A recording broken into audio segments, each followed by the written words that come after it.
Your tomb is empty now. Not the one in Jerusalem. Yours. The one you've been living inside of for months, maybe years. The one you built out of disappointment, out of broken promises, out of the version of yourself that tried and failed and slowly stopped trying. You didn't come across this video by accident. You were sent here. And I need you to understand something before we go any further. There's a very specific kind of person who finds this message. Not everyone, not the casual scroller, not the one who's perfectly fine and just looking for entertainment. No, the ones who find this message are the ones God has been watching closely. The ones who've been through something that couldn't be explained. The ones who've carried a silence inside them that no one around them could understand. You've been grieving something, haven't you? A version of yourself. A dream, a relationship, a faith you once had that felt so real and then felt so distant you started to wonder if it was ever real at all. But here's what I need to tell you right now. Easter is not just a holiday. Easter is a pattern, and that pattern is already happening inside you, whether you can feel it or not. What died in you was not the end of your story. It was the setup.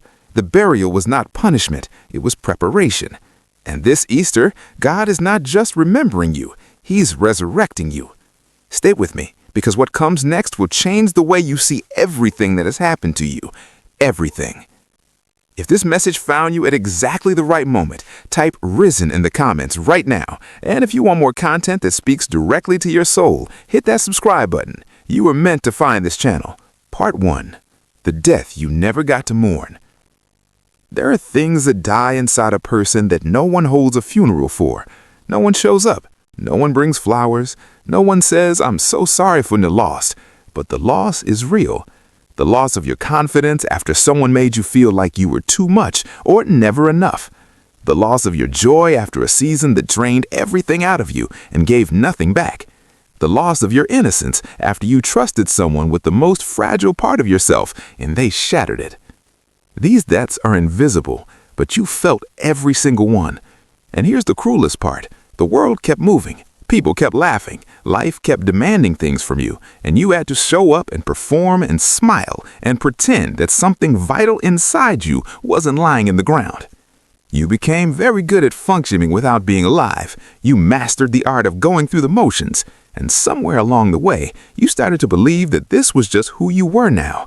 The quieter version, the careful version, the version that doesn't hope too loudly, because hoping too loudly leads to hurt.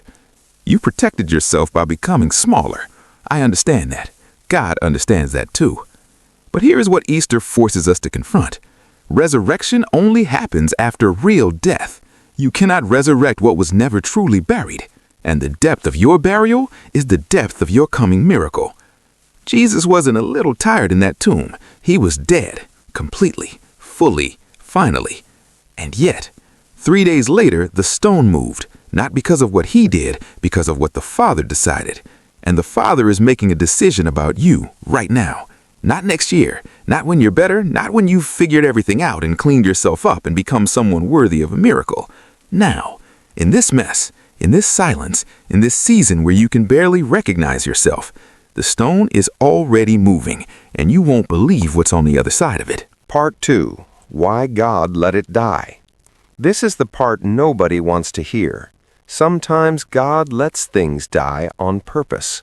Not because He stopped loving you, not because you failed too many times, not because your prayers weren't good enough, or your faith wasn't strong enough, or you missed some divine window that's now closed forever. No. Sometimes God lets something die because it was the wrong version. Think about that.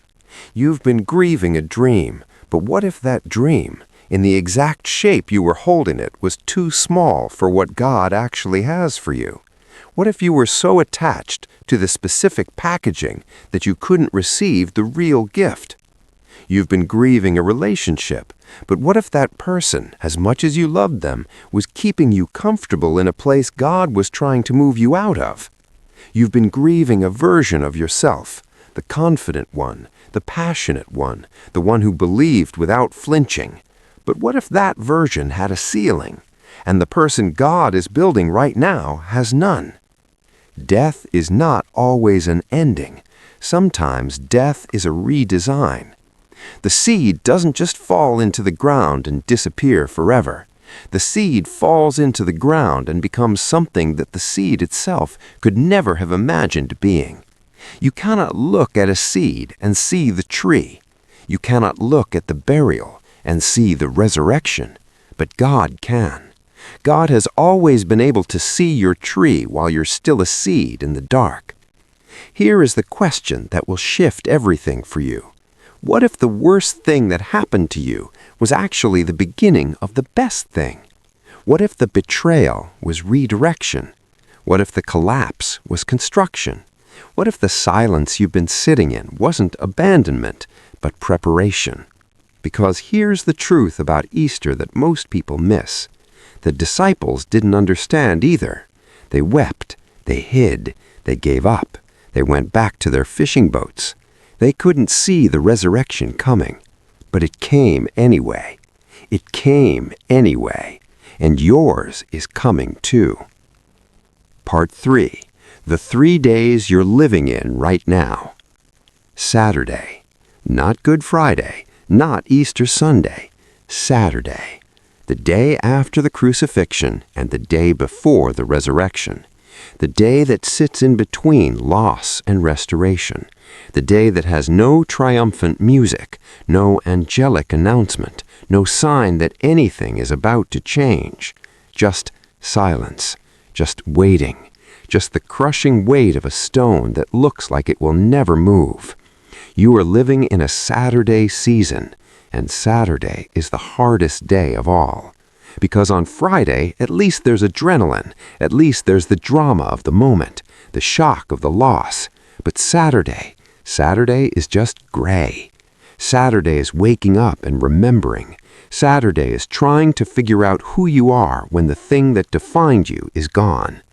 Saturday is where faith goes to be tested at its deepest level. And God doesn't apologize for Saturday. He never promised to skip it. He walked through it. His own Son sat in the dark of a sealed tomb on Saturday, and the Father was silent, and the disciples were shattered, and the enemy thought he had won. That is the nature of Saturday. It looks like defeat. It feels like the end. Every logical sign points to it's over. But God operates on a timeline that human eyes cannot read. What looks like death on Saturday is actually the final stage of a miracle in motion. The stone is not there to trap you. The stone is there to mark the place where the impossible is about to happen. So I need to ask you something directly. How long have you been in Saturday? How long have you been waiting in that gray, quiet, confusing space where nothing seems to be moving and God seems to have gone silent? Because I want you to hear this with every part of you. The longer the Saturday, the more undeniable the Sunday.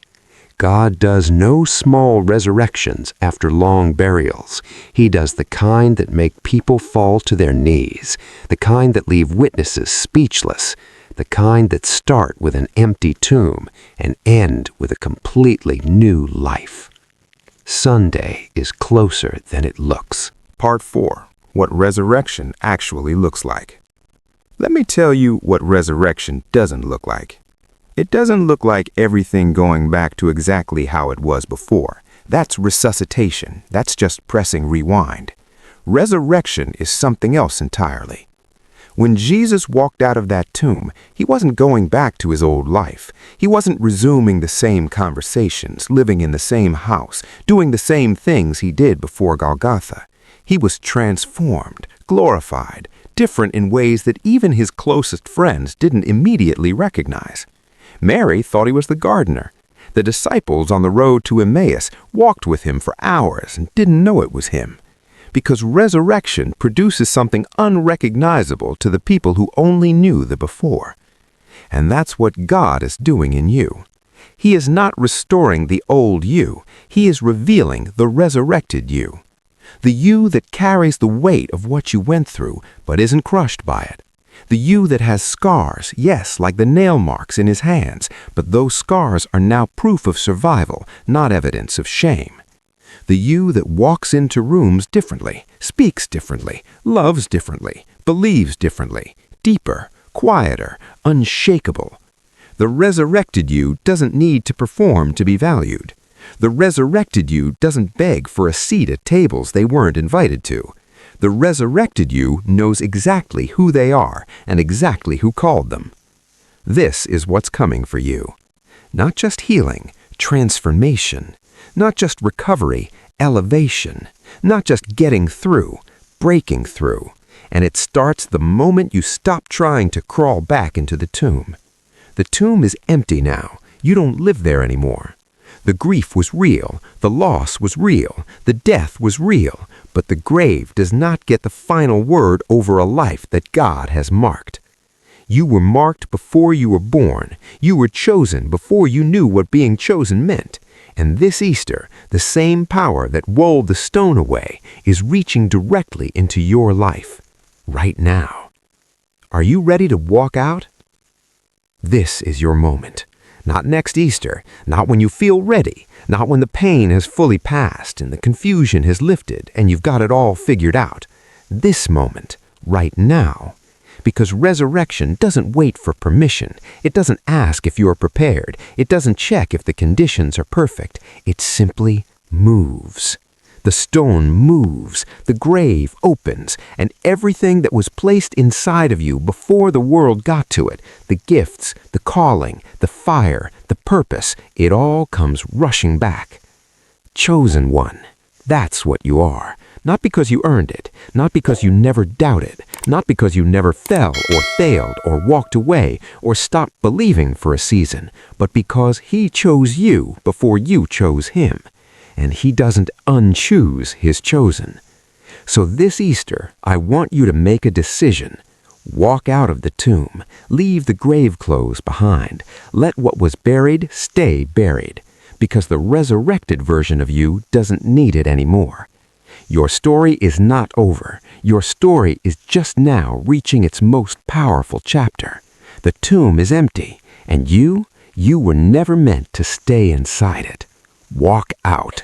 The world is waiting for who you become on the other side of this. And so is He.